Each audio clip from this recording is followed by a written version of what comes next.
추석 아침이면 늘 이랬지요. 새벽 5시 나는 부엌에서 기름 냄새에 휩싸여 있었습니다. 파 송송 썬 것부터 시작해서 전 반죽까지 모든 준비를 혼자 했습니다. 큰아들 집이니까 당연하다는 듯이요. 프라이팬에 기름이 지글거리는 소리가 귀를 때렸습니다. 호박전 한 장을 뒤집으며 나는 시계를 흘깃 봤어요. 아직 몇 시간은 더 서 있어야 했습니다. 무릎이 욱신거렸지만 참았어요. 오늘만 지나면 되니까요. 사실 이 모든 고생에는 이유가 있었습니다. 사남 일녀를 둔 시어머니를 모시고 사니까 당연히 우리가 재산도 더 많이 받을 거라는 거죠. 다른 형제들도 다 알고 있는 사실이었어요. 그래서 명절마다 차례비는 똑같이 내면서도 속으론 불만스러워했죠. 하지만 나는 참았습니다. 남편이 1년 전에 벌인 그 일 때문에도 말이에요. 아버님 재산에까지 손을 댔다는 걸 알았을 때 정말 배신감에 치를 떨었습니다. 언니 안 주무세요?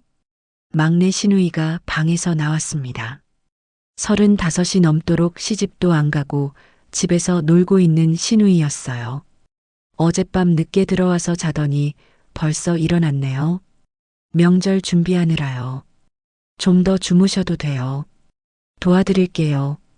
시누이는 앞치마를 두르며 말했어요. 하지만 평소에 집안일은 거들떠보지도 않던 사람이 갑자기 왜 이러는 걸까요? 괜찮아요. 이미 다 해놨어요. 나는 정중하게 거절했습니다. 시누이는 그래도 옆에 서서 이것저것 물어봤어요. 언니, 우리 오빠 요즘 어때요? 갑자기 예민한 질문이 나왔습니다. 나는 손을 멈추고 시누이를 바라봤어요. 왜요? 뭐가요? 아니에요. 그냥 궁금해서 요즘 표정이 안 좋더라고요. 시누이의 표정이 묘했습니다. 뭔가 아는 게 있다는 듯한 눈빛이었어요. 바쁘니까 그렇죠. 나는 짧게 답하고 다시 전을 붙였습니다. 하지만 마음이 불편했어요. 설마 시누이가 남편의 그 일을 알고 있는 건 아니겠죠. 언니, 혹시 우리 집 재정 상황 어때요? 이번엔 정말 직접적인 질문이었습니다. 나는 숟가락을 놓고 시누이를 똑바로 쳐다봤어요. 왜 갑자기 그런 걸 물어봐요? 그냥요. 어머니가 요즘 땅 얘기를 자주 하시더라고요. 혹시 어디 판 거 있나 해서 등줄기가 차가워졌습니다.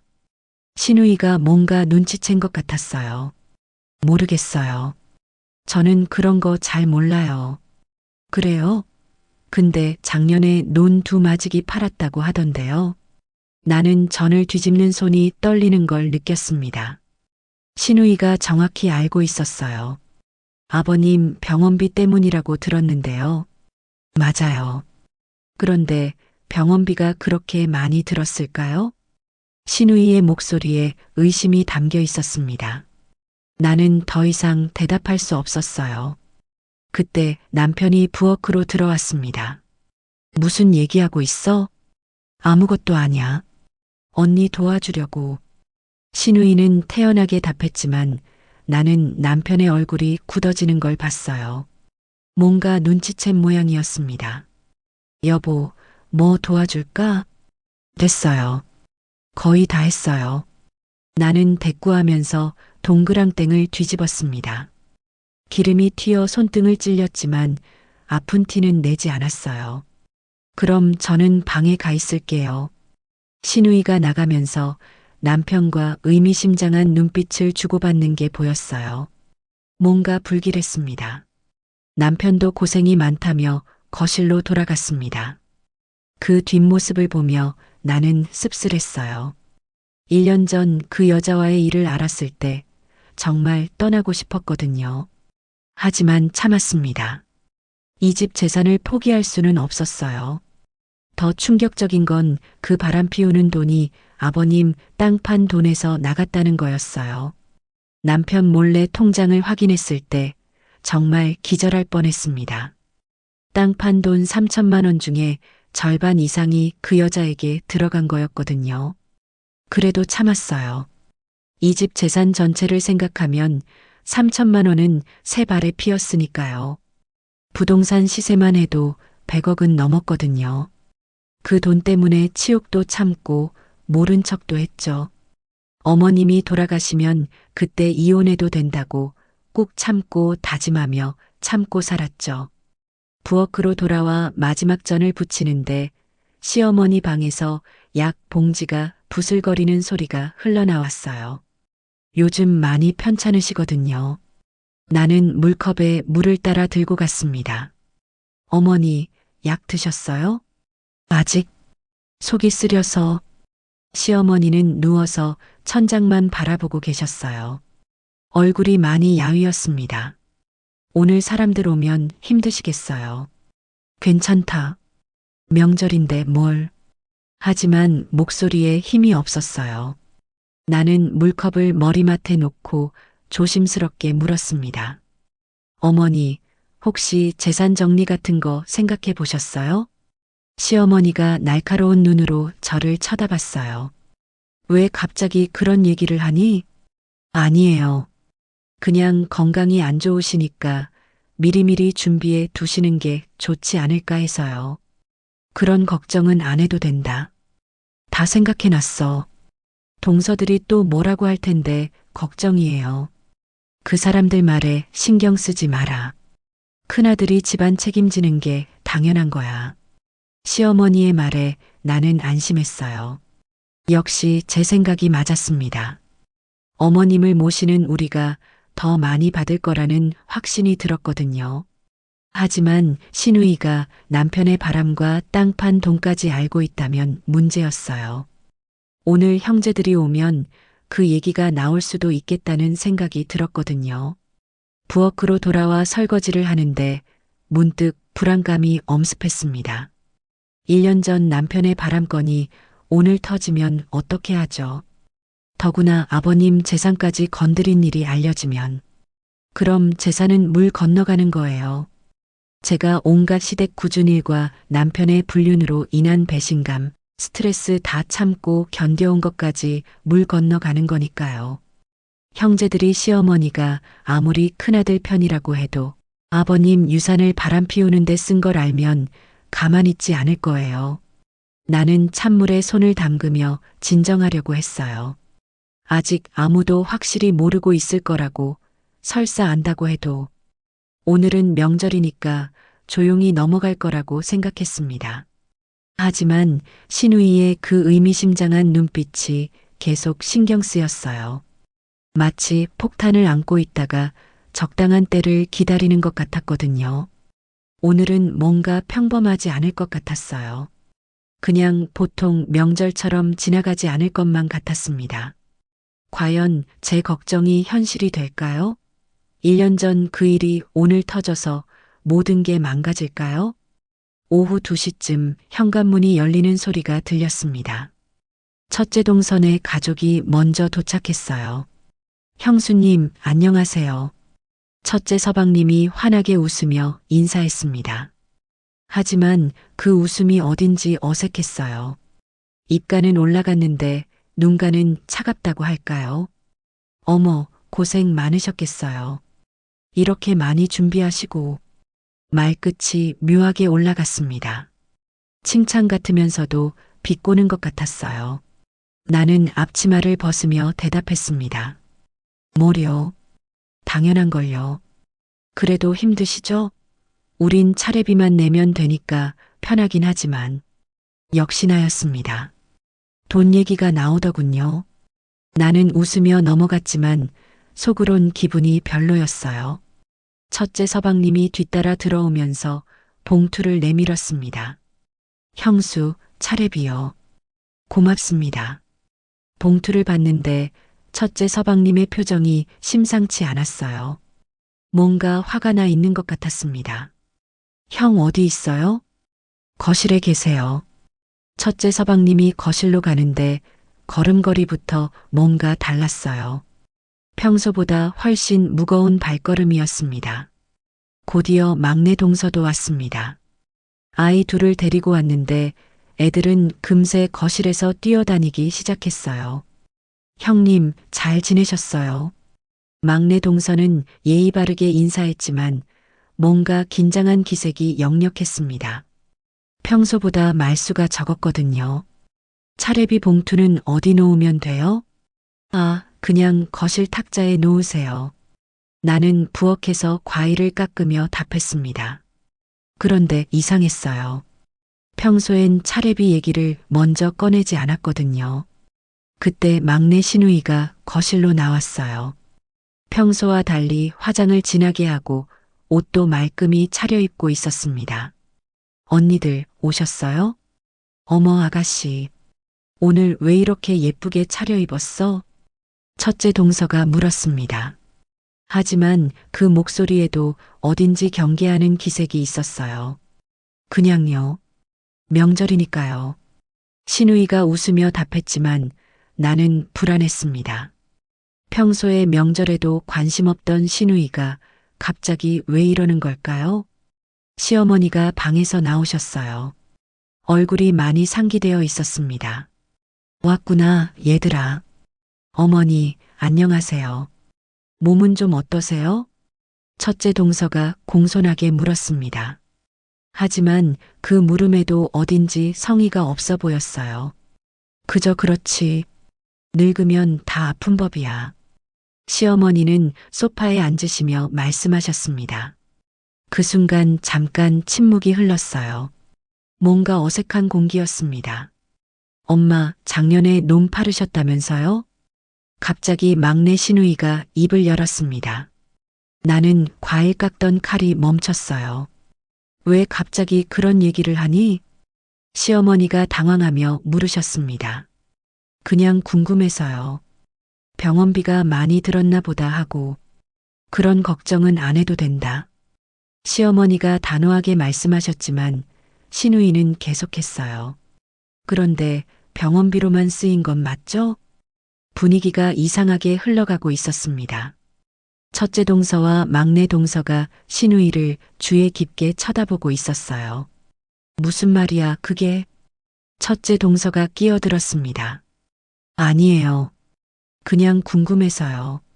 시누이가 태연하게 답했지만 그 표정엔 뭔가 다른 의도가 숨어 있는 것 같았어요. 나는 과일 접시를 들고 거실로 나갔어요. 모두들 핸드폰을 보거나 TV를 보거나 서로 눈을 마주치지 않았습니다. 배 좀 드세요. 아, 네. 고맙습니다. 대답은 하면서도 시선은 다른 곳에 가 있었어요. 뭔가 분위기가 이상했습니다. 평소보다 훨씬 조심스럽고 어색했거든요. 그때 현관에서 또 소리가 났습니다. 둘째 서방님 가족이 도착한 모양이었어요. 문이 열리면서 둘째 서방님이 들어왔는데 표정이 심상치 않았습니다. 뭔가 화가 나 있는 것 같았어요. 형, 있어? 응, 거실에 있어. 둘째 서방님이 거실로 들어오면서 차례비 봉투를 탁자에 던지듯 놓았습니다. 평소와 다른 행동이었어요. 엄마 잘 지내셨어요. 인사는 했지만 목소리에 감정이 없었습니다. 왔구나. 고생했어. 시어머니가 답하셨지만 둘째 서방님은 바로 앉지 않고 서 있었어요. 형, 얘기 좀 하자. 무슨 얘기? 남편이 불안한 듯 물었습니다. 차례비 말이야. 드디어 나왔습니다. 나는 부엌에서 숨을 죽이고 들었어요. 우리가 매번 똑같이 내는 게 맞나? 갑자기 왜 그런 소리를 해? 형은 이 집에서 살면서 부모님 재산도 다 물려받을 텐데 왜 차례비는 똑같이 내야 하냐고. 공기가 얼어붙었습니다. 다들 알고 있던 얘기였지만 이렇게 직접적으로 말하니까 느낌이 달라지더군요. 그런 얘기는 나중에 하자. 남편이 눈치를 주며 말했지만 둘째 서방님은 멈추지 않았어요. 나중에? 언제까지 나중에야? 그때 시누이가 다시 입을 열었습니다. 그런데 오빠 작년에 팔린 논돈은 정말 다 병원비로 쓰인 거예요? 모든 시선이 시누이에게 쏠렸습니다. 나는 과일 칼을 꽉 움켜쥐며 귀를 기울였어요. 왜 갑자기 그런 걸 물어봐? 남편의 목소리가 떨리고 있었습니다. 그냥 궁금해서요. 혹시 다른 데 쓰인 건 없죠? 신우이의 눈빛이 날카로웠습니다. 마치 뭔가를 알고 있다는 듯한 표정이었어요. 첫째 동서와 둘째 동서가 서로 눈빛을 주고받았습니다. 뭔가 수상하다는 표정들이었어요. 나는 부엌에서 그 모든 걸 지켜보며 생각했습니다. 신우이가 정말 뭔가를 알고 있는 것 같았어요. 그리고 오늘 그걸 터뜨릴 작정인 것 같았습니다. 이 집안을 뒤집을 더 큰 폭탄이 곧 터질 것만 같았거든요. 차례를 마치고 모두 둘러앉았습니다. 갈비탕에서 김이 모락모락 올라왔어요. 겉으론 평화로운 명절 식사였지만 아까부터 이어진 긴장감이 식탁까지 따라왔습니다.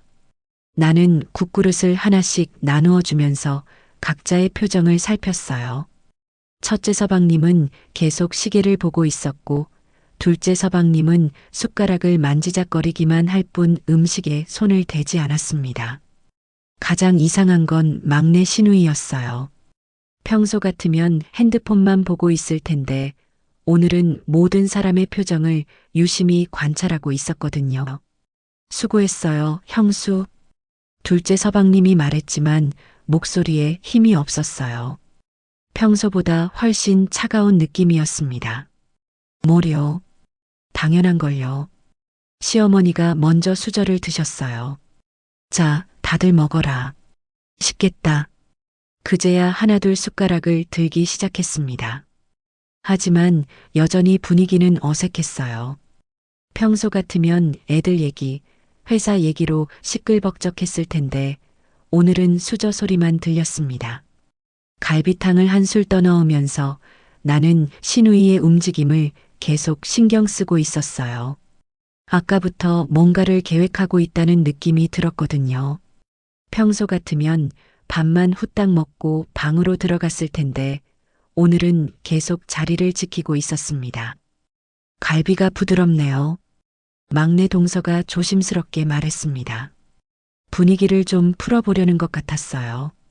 하지만 그 말이 끝나기도 전에 첫째 서방님이 수저를 내려놓았습니다. 형, 모두의 시선이 첫째 서방님에게 쏠렸습니다. 무슨 말을 할지 다들 예상하고 있는 것 같았어요. 남편이 국물을 떠넣으며 못 들은 척했지만 어깨가 굳어지는 게 보였습니다. 차례비 말이야. 드디어 나왔습니다. 나는 숨을 죽이고 들었어요. 우리가 매번 똑같이 내는 게 맞나 싶어서 숟가락들이 공중에서 멈췄습니다. 시어머니의 얼굴이 굳어지는 게 보였어요.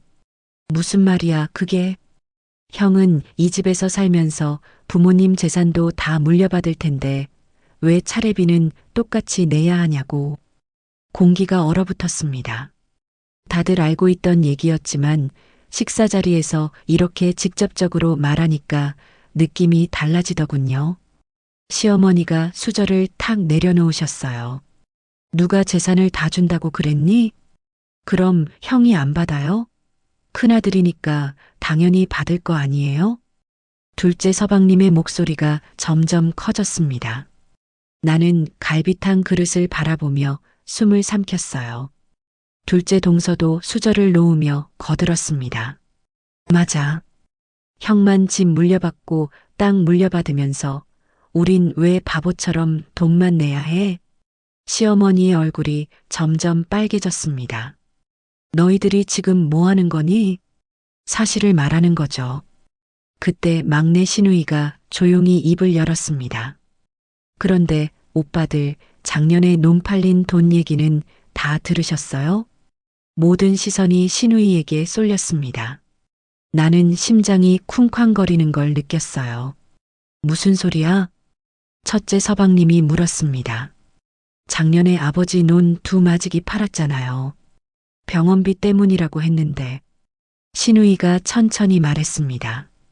마치 준비해온 대사를 읊는 것 같았어요. 그게 왜? 둘째 서방님도 궁금하다는 표정이었습니다. 그 돈이 정말 다 병원비로만 쓰였을까요? 신우이의 말에 식탁이 조용해졌습니다. 갈비탕에서 나는 김만 계속 피어오르고 있었어요. 남편의 얼굴이 새하얗게 변하는 게 보였습니다.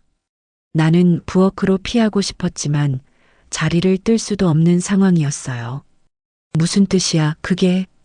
시어머니가 떨리는 목소리로 물으셨습니다. 신우이는 잠시 침묵했습니다. 그러더니 천천히 핸드폰을 꺼내더군요. 제가 우연히 알게 된 게 있거든요. 핸드폰을 만지작거리면서 말하는 신우이의 표정이 섬뜩했습니다. 평소의 무기력한 모습은 온데간데 없고 뭔가 계획적이고 차가운 느낌이었어요. 첫째 서방님과 둘째 서방님이 서로 눈빛을 주고받았습니다. 뭔가 심상치 않다는 걸 눈치챈 모양이었어요. 나는 갈비 한 점을 집으면서도 손이 떨리고 있었습니다. 신우이가 정말 그것까지 알고 있다면 오늘 이 집안은 완전히 뒤집힐 것 같았어요. 남편은 국구름만 바라보고 있었습니다. 어떤 말도 하지 않았지만 그 침묵이 오히려 더 무서웠어요. 갈비탕 국물이 식어가고 있었지만 아무도 숟가락을 들지 않았습니다. 모두의 시선이 신우이의 핸드폰에 쏠려 있었거든요. 과연 신우이가 무엇을 알고 있는 걸까요? 그리고 오늘 그걸 정말 폭로할 작정인 걸까요? 갈비탕에서 피어오르는 김이 점점 얇아지고 있었습니다. 마치 이 집안의 평화도 함께 사라지는 것만 같았어요. 식사가 끝나고 술이 나왔습니다. 남편이 소주병을 따는 손이 미세하게 떨리고 있었어요. 평소 같으면 형제들과 술잔을 기울이며 옛날 얘기에 웃음꽃을 피웠을 텐데 오늘은 분위기가 완전히 달랐습니다. 오늘만은 좋은 얘기하자. 남편이 억지로 웃으며 말했어요. 하지만 이미 분위기는 돌이킬 수 없었습니다. 신우이가 핸드폰을 탁자 위에 놓고 있는 것만 봐도 알 수 있었거든요. 첫째 서방님이 술잔을 받으며 비웃듯 말했어요. 좋은 얘기? 뭐가 좋다는 거야? 첫 잔을 한 번에 들이켰습니다. 술이 목구멍을 타고 내려가는 소리가 유난히 크게 들렸어요. 아버지 땅은 결국 형 거잖아.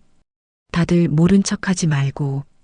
모두가 알고 있던 진실이었지만 이렇게 대놓고 말하니까 충격이었어요. 시어머니가 얼굴을 붉히며 일어섰습니다. 내가 지금 술 먹고 헛소리하는 거니? 헛소리요? 사실이잖아요. 첫째 서방님이 술잔을 탁 내려쳤습니다. 소주가 튀어 식탁볼을 적셔버렸어요. 그 자국이 마치 눈물 같아 보였습니다. 둘째 서방님도 술잔을 들이켰습니다. 평소보다 훨씬 빠른 속도였어요. 맞아. 형만 득보면서 우린 바보 취급당하고. 시어머니가 큰아들 편을 들며 목소리를 높였어요. 큰아들이 집안대 있는 게 당연하지 않니? 2025년에 무슨 집안대 있기야? 지금이 조선시대야?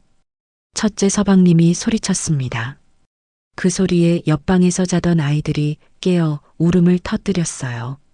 아이들의 울음소리가 거실까지 들려오니까 분위기가 더욱 어수선해졌습니다. 막내 동서가 벌떡 일어나 아이들을 달래러 갔습니다. 나는 부엌에서 그 모습을 지켜보며 귀를 기울였습니다. 설거지를 하는 척하면서 거실 상황을 놓치지 않으려고 했거든요. 너희들 지금 뭐 하는 건지 알아? 시어머니의 목소리가 떨리고 있었습니다. 화가 나셨는지 슬프셨는지 알 수 없었어요. 아마 둘 다였을 거예요. 사실을 말하는 거예요. 더 이상 속고 살기 싫다고. 둘째 서방님이 거들었습니다. 속다니 무슨. 시어머니가 말을 잇지 못하시는 사이 막내 신우이가 다시 핸드폰을 집어들었습니다. 그 손이 살짝 떨리고 있는 게 보였어요. 긴장하고 있다는 뜻이겠죠. 엄마, 제가 보여드릴 게 있어요. 신우이의 목소리는 의외로 차분했습니다. 마치 오랫동안 준비해온 말을 하는 것 같았어요. 뭘? 시어머니가 의심스러운 눈으로 물으셨습니다. 신우이가 핸드폰 화면을 조작하기 시작했어요. 그 모습을 보며 나는 등에 식은땀이 흐르는 걸 느꼈습니다. 정말 그것을 보여줄 작정인 것 같았거든요. 남편은 소주잔만 바라보고 있었습니다. 아무 말도 하지 않았지만 어깨가 점점 구부정해지고 있었어요. 마치 뭔가 무거운 짐을 지고 있는 사람 같았습니다. 첫째 서방님과 둘째 서방님도 신우이의 움직임을 주시하고 있었어요. 뭔가 중요한 일이 벌어질 거라는 걸 직감하고 있는 모양이었습니다. 거실의 시계가 째깍째깍 소리를 내고 있었어요. 평소에는 신경 쓰지 않던 소리였는데 오늘은 그 소리가 유난히 크게 들렸습니다. 마치 폭탄이 터지기 전에 카운트다운 같았어요. 나는 설거지하던 손을 멈추고 행주로 손을 닦았습니다. 무슨 일이 일어나든 준비해야 할 것 같았거든요. 신우이가 핸드폰을 들고 일어섰습니다. 그리고 천천히 시어머니 쪽으로 다가갔어요. 이걸 보세요. 핸드폰을 시어머니에게 내밀었습니다. 화면에 뭔가가 떠 있었지만 부엌에서는 자세히 볼 수 없었어요. 시어머니가 핸드폰을 받아들고 화면을 들여다보셨습니다. 그러더니 얼굴이 순식간에 새하얗게 변했어요. 이게 뭐니? 떨리는 목소리였습니다. 핸드폰을 든 손도 부들부들 떨리고 있었어요. 첫째 서방님과 둘째 서방님이 동시에 일어나 시어머니 곁으로 갔습니다. 그들도 화면을 보더니 얼굴이 굳어졌어요. 나는 부엌에서 나와 거실 입구에 서 있었습니다. 가까이 가서 보고 싶었지만 발이 떨어지지 않았거든요. 이제 정말 돌이킬 수 없겠구나 싶었어요. 신우이가 드디어 그 폭탄을 터뜨린 것 같았거든요. 시어머니가 핸드폰을 들고 계신 손이 심하게 떨렸습니다. 화면을 보시더니 얼굴이 창백해지면서 입술이 파르르 떨리기 시작했어요. 이게 진짜니? 떨리는 목소리로 물으셨습니다. 첫째 서방님과 둘째 서방님이 화면을 들여다보더니 동시에 벌떡 일어났어요. 이게 뭐야? 남편이 당황해서 물었지만 이미 늦었습니다. 신우이가 차가운 목소리로 말했거든요. 오빠가 젊은 여자와 호텔에서 나오는 사진이에요. 밥상 위에 정막이 흘렀습니다. 냉장고 돌아가는 소리, 벽시계 째깍거리는 소리만 들렸어요. 나는 거실 입구에서 그 장면을 지켜보며 다리에 힘이 빠지는 걸 느꼈습니다. 시어머니가 핸드폰을 빼앗듯 다시 가져가셨어요. 언제 찍은 거야? 작년 가을이에요. 우연히 보게 됐거든요. 신우이가 담담하게 답했습니다. 마치 날씨 얘기하듯 무덤덤한 목소리였어요. 그런데 더 중요한 건 따로 있어요. 신우이가 다시 핸드폰을 조작했습니다. 손가락 움직임이 능숙했어요. 미리 준비해 둔 게 분명했습니다. 이 여자 만나는데 쓴 돈이 어디서 나왔는지 아세요? 모든 시선이 신우이에게 쏠렸습니다. 나는 벽에 기대서서 겨우 몸을 지탱하고 있었어요. 작년에 아버지 놈 팔아서 받은 돈이에요. 이번엔 정말 모든 소리가 멈췄습니다. 에어컨 소리, 냉장고 소리조차 들리지 않는 것 같았어요. 시어머니가 휘청거리며 소파에 주저앉으셨습니다. 그런 일은 없어. 그 돈은 아버지 병원비로. 어머니, 통장 확인해 보세요. 신우이가 냉정하게 말을 끊었습니다. 병원비로 나간 돈이랑 실제로 팔린 돈이랑 다를 거예요. 첫째 서방님이 벌떡 일어났어요. 그럼 형이 정말로. 네, 아버지 유산을 미리 받아서 바람 피우는 데 썼어요. 신우이의 말이 끝나자마자 둘째 서방님이 주먹을 쥐었습니다. 이 새끼가 정말로. 남편은 아무 말도 하지 못했어요. 고개만 숙이고 앉아 있었습니다. 그 모습이 인정하는 것과 다름없었어요. 증거도 있어요. 신우이가 다시 핸드폰을 조작했습니다. 통장 사본이에요. 놈 팔린 날짜, 돈 들어온 날짜, 그리고 나간 내역까지 다 있어요. 화면을 모두에게 보여주는 신우이의 표정은 무표정했어요. 마치 뉴스를 읽는 아나운서 같았습니다. 첫째 서방님이 화면을 보더니 소리쳤어요. 3천만 원 중에 2천만 원이 나갔다고? 이게 진짜야? 제가 은행에서 직접 뽑아온 거예요. 신우이가 차분하게 답했습니다. 둘째 서방님이 남편을 향해 소리쳤어요. 형, 이게 사실이야? 아버지 유산으로 바람 피운 거야? 남편은 여전히 고개를 들지 못했어요. 어깨가 부들부들 떨리고 있었습니다. 시어머니가 가슴을 움켜쥐며 중얼거리셨어요. 아이고, 아이고, 이게 뭔 일이야. 목소리가 점점 작아지고 있었어요. 충격이 너무 컸나 봅니다. 나는 부엌으로 피하고 싶었지만 발이 떨어지지 않았어요. 1년 전부터 알고 있던 사실이었지만 이렇게 폭로되는 순간을 지켜보는 건 다른 차원의 고통이었거든요. 그런데 더 가관인 건요. 신우이가 또다시 입을 열었습니다. 아직 끝이 아니었나 봐요. 형수님도 다 알고 계셨어요. 모든 시선이 저에게 쏠렸습니다. 심장이 쿵쾅거리는 소리가 귀에까지 들렸어요. 뭐라고? 첫째 서방님이 저를 노려보며 물었습니다. 언니가 작년에 통장 확인하시는 걸 봤거든요. 그리고 그 여자 만나는 것도 미행까지 해서 알아내셨어요. 신우이의 말에 나는 다리에서 힘이 완전히 빠졌어요. 어떻게 그것까지 알고 있는 걸까요? 알면서도 왜 가만히 있었어요? 둘째 서방님이 저를 향해 소리쳤습니다. 재산 때문이죠. 큰아들이니까 더 많이 받을 거라고 생각해서 참은 거 아니에요? 신우이의 차가운 목소리가 거실에 울려 퍼졌습니다. 이제 정말 모든 게 드러났어요. 남편의 바람, 아버님 유산까지 건드린 일, 그리고 제가 그걸 알면서도 재산 때문에 참았다는 것까지. 시어머니가 더 이상 견디지 못하시고 일어서려다가 휘청거리셨어요. 어머니, 모두가 달려갔지만 상황은 이미 돌이킬 수 없었어요. 이 집안이 완전히 무너지는 소리가 그렇게 또렷할 수가 없었습니다. 시어머니가 쓰러지시는 순간 모든 게 뒤엉키기 시작했습니다. 둘째 서방님이 가장 먼저 달려가 시어머니를 부축했고 첫째 서방님은 물을 가져오려고 부엌으로 뛰어갔어요. 어머니, 괜찮으세요? 119 불러야 하는 거 아니야? 아수라장이 되었습니다. 하지만 그 와중에도 저를 향한 시선들은 차갑기만 했어요. 특히 첫째 동서의 눈빛은 정말 무서웠습니다. 시어머니는 의식은 있으셨지만 얼굴이 새하얗게 질려 있었어요.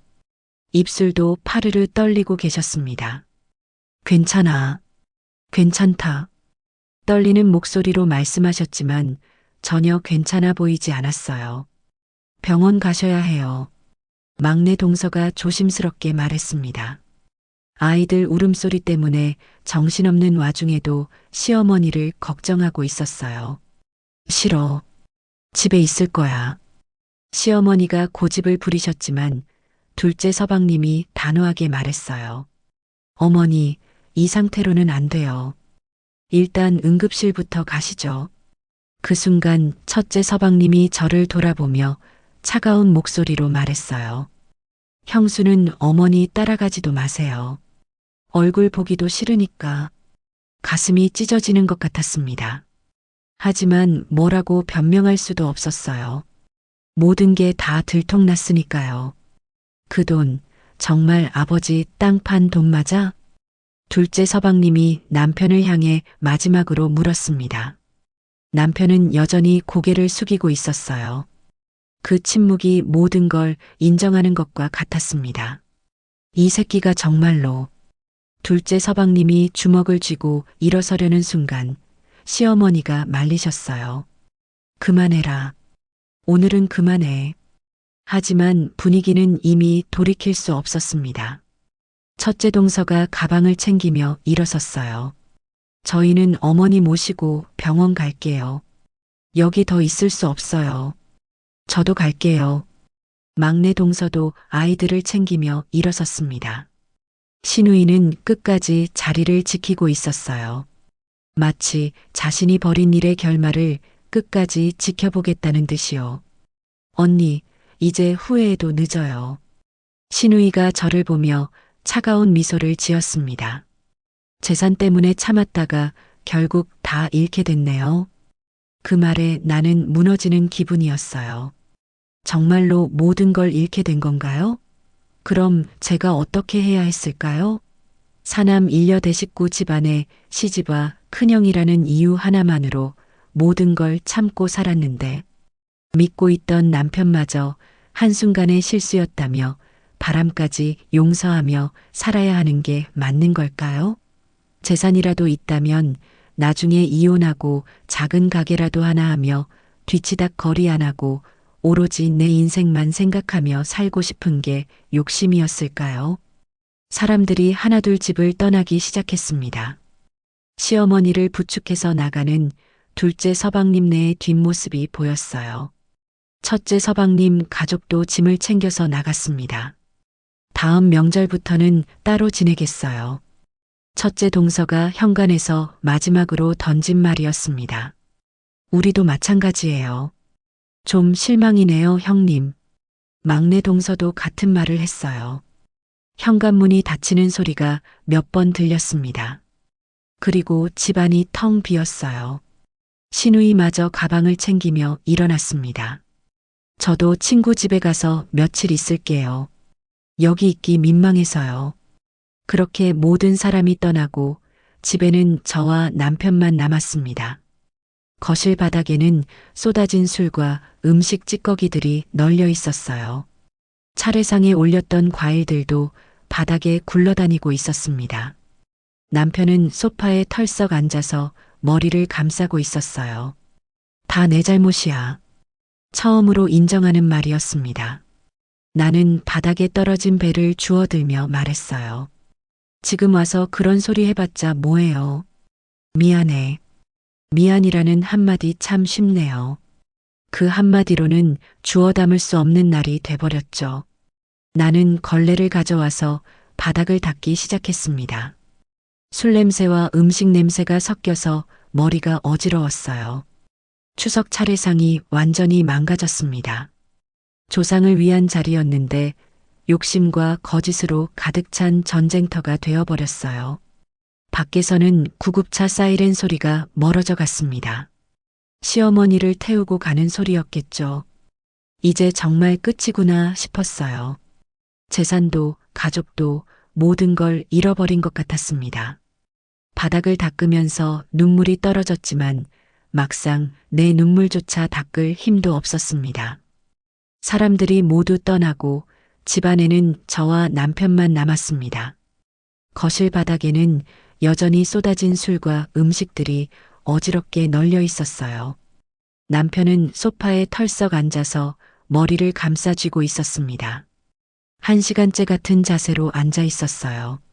가끔 한숨 소리만 들릴 뿐이었습니다. 나는 걸레질을 하면서 생각했어요. 정말 이게 다일까? 결혼 생활 동안 참고 견뎌온 게 이렇게 허무하게 끝나는 걸까? 그때 현관문이 조용히 열리는 소리가 들렸습니다. 누군가 돌아온 건가요? 나는 걸레질하던 손을 멈추고 현관 쪽을 바라봤어요. 엄마, 20살 된 우리 딸 소영이가 조심스럽게 들어왔습니다. 대학 기숙사에서 돌아왔죠. 벌써 왔어? 나는 당황해서 물었습니다. 이 난장판을 보여주고 싶지 않았거든요. 소영이가 거실을 둘러보며 물었습니다. 바닥에 널린 음식들, 뒤집어진 의자들, 그리고 소파에 웅크리고 앉아 있는 아빠를 보는 아이의 표정이 당황스러워 보였어요. 아무것도 아니야. 정리하다가 좀 어수선해진 거야. 나는 얼른 둘러댔지만 소영이는 눈치가 빨랐어요. 추석인데 삼촌들은 다 어디 갔어요? 할머니도 안 보이고. 응, 그냥 일찍 가셨어. 말이 끝나기도 전에 소영이가 바닥에 떨어진 깨진 그릇 조각을 발견했습니다. 엄마, 이거 뭐예요? 그릇이 깨졌네. 아이가 조각을 주우려고 하자 나는 급하게 말렸어요. 만지지 마. 다칠 수 있어. 분위기가 이상해요. 소영이는 예민한 아이였어요.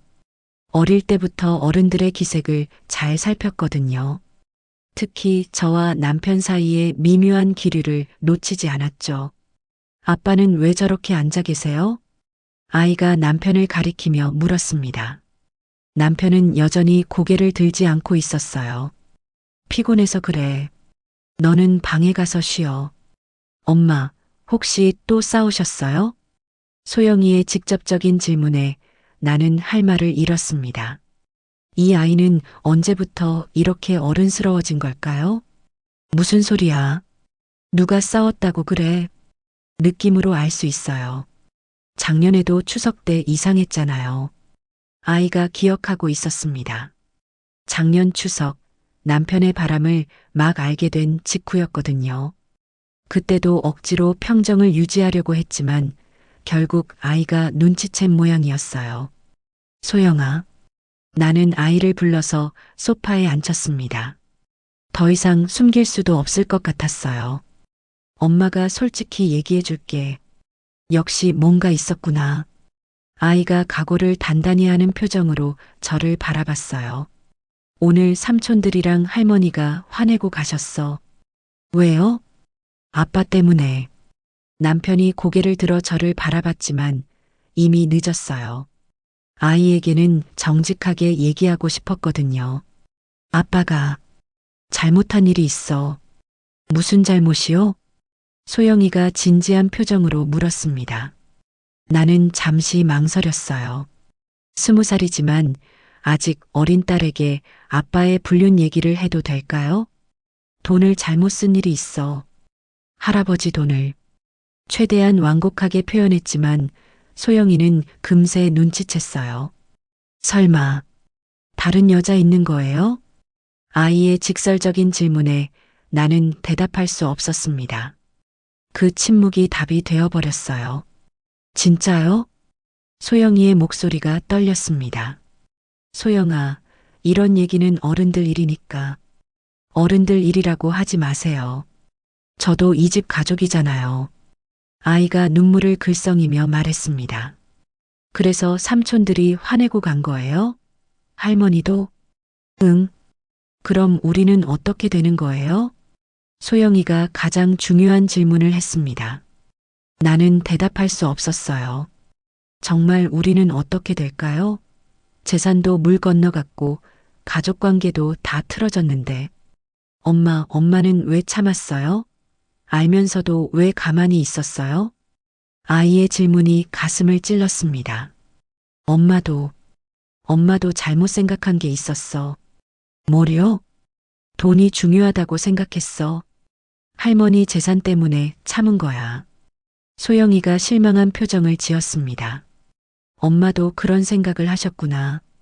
미안해, 소영아. 나는 아이의 손을 잡고 눈물이 났어요. 엄마, 명절은 원래 이렇게 슬픈 날이에요? 소영이가 제 손을 떨구며 조용히 물었습니다. 그 한마디에 가슴이 무너졌어요. 아이에게 이런 명절을 보여준 제가 한심했습니다. 아니야. 원래는 가족이 모여서 행복하게 보내는 날이야.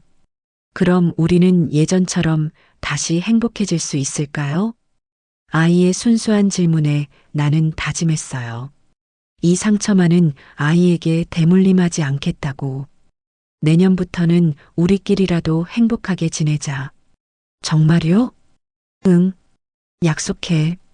하지만 마음 한구석에서는 불안했어요. 과연 우리가 다시 행복해질 수 있을까요? 그 다음 날 아침 시어머니가 병원에서 돌아오셨습니다. 둘째 서방님이 모시고 왔는데 얼굴이 많이 상해 보이셨어요. 어머니, 괜찮으세요? 나는 조심스럽게 다가가 인사했습니다. 하지만 시어머니는 저를 쳐다보지도 않으셨어요. 괜찮다. 이제 할 일이 있어서 왔어. 시어머니가 거실로 들어가시면서 말씀하셨습니다. 목소리에 힘이 있었어요. 어제보다 오히려 더 단호해 보이셨습니다. 둘째 서방님이 가방을 내려놓으며 저를 힐끗 봤어요. 그 시선이 차가웠습니다. 형수, 어머니가 하실 말씀이 있다고 하세요. 무슨 말씀일까요? 나는 불안한 마음으로 거실로 따라 들어갔어요. 시어머니가 소파에 앉으시더니 서류 봉투를 꺼내셨습니다. 이걸 보거라. 유언장이었습니다. 변호사 사무실 도장이 찍혀 있는 정식 서류였어요. 어머니, 이게 어제 병원에서 변호사를 불렀어. 다 새로 작성했지. 시어머니의 말에 남편이 당황해서 다가왔습니다. 어머니, 갑자기 왜 이런 걸? 내가 아버지 유산을 그런 식으로 쓸 줄 몰랐어. 시어머니가 차가운 목소리로 말씀하셨습니다. 이제 재산은 사남 일녀가 똑같이 나눠 갖는다. 한 푼도 차이 나지 않게. 남편의 얼굴이 새하얗게 변했어요. 저도 마찬가지였습니다. 그토록 바라던 재산이 완전히 물 건너간 거였어요. 시집와 여지껏 어머님을 모시고 산 건 나인데 억울한 감정이 들었어요. 집도 팔아서 똑같이 나눌 거야. 내가 계속 살고 싶으면 형제들 몫까지 사든지. 시어머니는 단호했습니다. 어제의 충격이 얼마나 컸는지 알 수 있었어요. 어머니, 다시 생각해 보세요. 남편이 애원하듯 말했지만 시어머니는 고개를 저으셨습니다. 이미 다 결정했어. 변호사한테도 등록했고, 둘째 서방님이 옆에서 지켜보고 있었어요. 만족스러운 표정은 아니었지만 그렇다고 반대하지도 않았습니다. 형수는 어떻게 생각해요? 갑자기 둘째 서방님이 저에게 물었습니다. 저는 어머니 뜻을 따르겠어요. 실제로는 허탈했지만 다른 말을 할 수도 없었어요. 그래, 그게 맞지. 애초에 욕심 부렸으면 안 됐어. 둘째 서방님의 말이 가슴에 박혔습니다. 그때 소영이가 외출해서 돌아왔어요. 할머니, 괜찮으세요? 아이가 시어머니께 다가가 인사했습니다. 응, 괜찮다. 소영아. 시어머니가 처음으로 온화한 표정을 지으셨어요.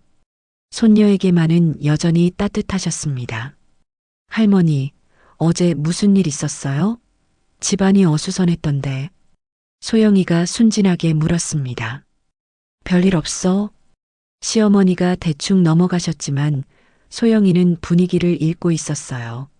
할머니, 혹시 우리 가족 헤어지는 거예요?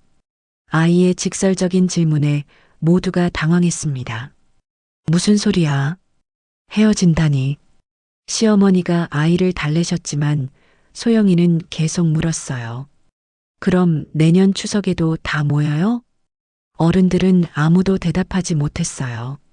실제로 다시 모일 수 있을지 확신할 수 없었거든요. 소영아, 그런 걱정하지 마. 어떻게 되든 우리는 가족이야.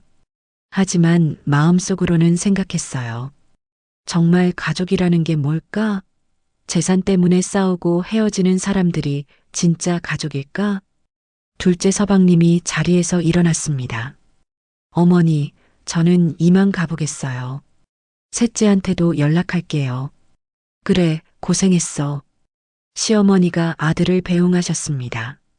현관문이 닫히고 집안이 다시 조용해졌어요. 소영이가 시어머니께 다가가 앉았습니다.